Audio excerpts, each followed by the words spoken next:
สบายดีพี่น้องมื้อนี้บ่าวน้อยสิมากินตำข้าวปุ้นมื้อนี้มาแซ่บๆนำกันมื้อนี้ตำข้าวปุ้นพี่น้องมาตั้งแซ่บพี่น้องตำข้าวปุ้นมื้อนี้กินผู้ใดเข้าเบิ่งก็ฝากกดไลค์กดแชร์ให้เด้อติดตามทาง YouTube พร้อมชื่อเพจ YouTube กับบ่าวน้อยพาแซ่บกินก็แซ่บเนี่ยพาแซ่บ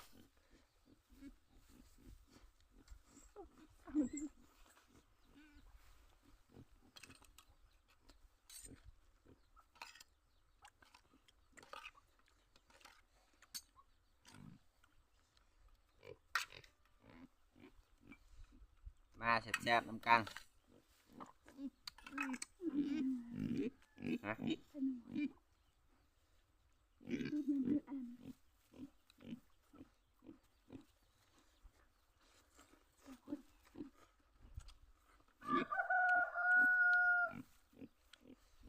ีมะเขือกับผักบุ้งพร้อม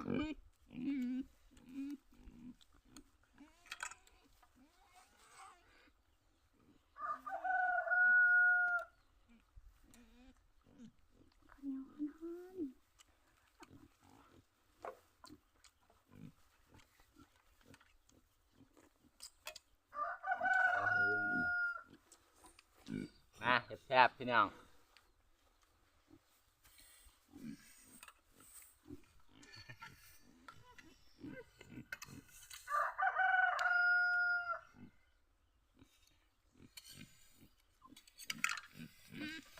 มีแนวกินมันนี่กินข้าวปุ้นกับ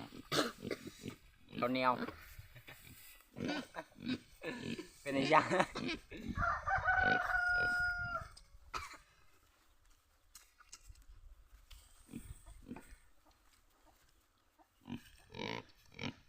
โอ้ยอะไรกันได้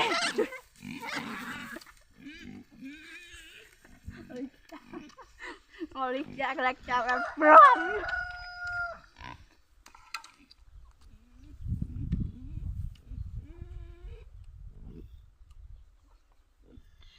มี TikTok พร้อมแล้วพี่น้องติดตามทาง TikTok นะชื่อ TikTok กาบ่าวน้อยพาแซ่บนั่นแหละ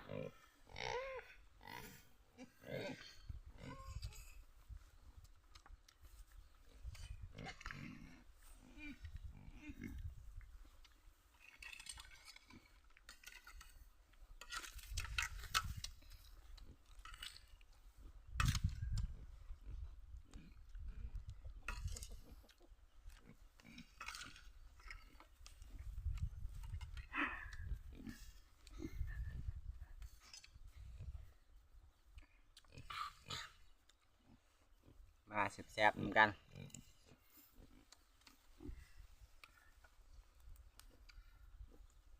ผักบุ้งกับบ่งามบ่อยช่างไก่เคียตลอด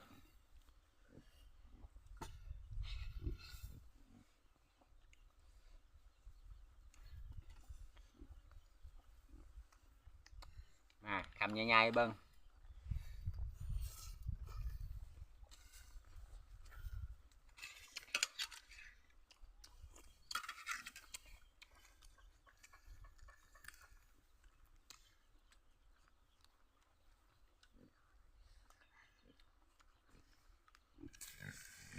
เผ็ดบ่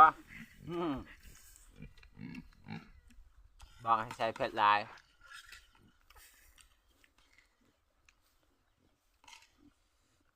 บริเพชรหรอก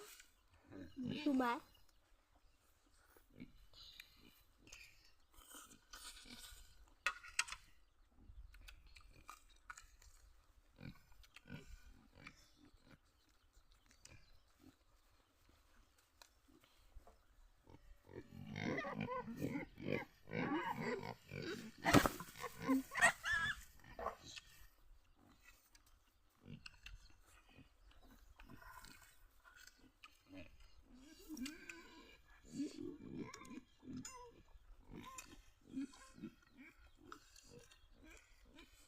แซ่บพี่น้องกินอยู่ไฮอยู่หน้าแซ่บ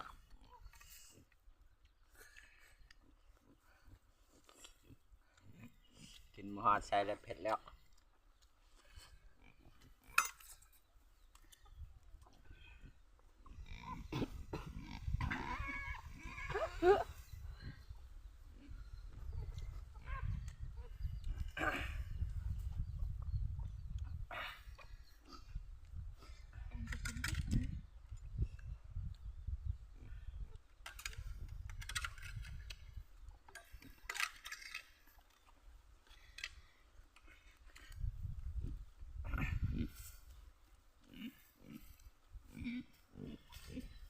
ดอกไอ้พูดเลย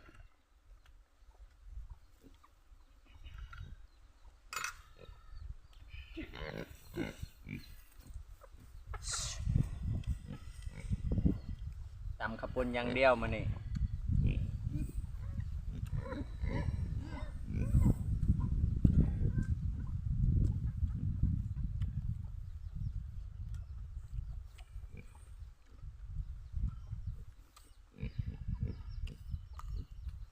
ได้มีคนหนึ่งยันกล้องเนาะ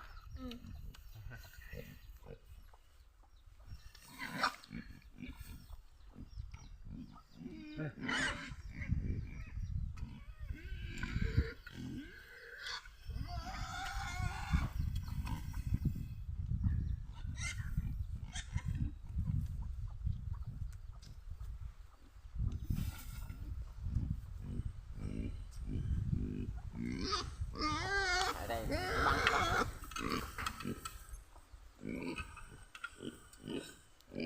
มะเขือ เกลือเหลืองมันจะดำเนี่ย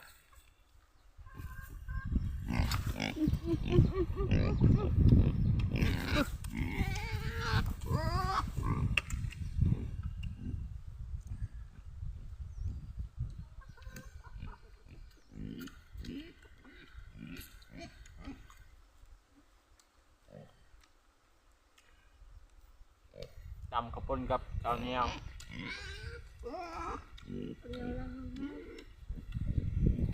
อยากเข่า อันนี้ก็อิ่มแล้ว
พอละเผ็ดพี่น้อง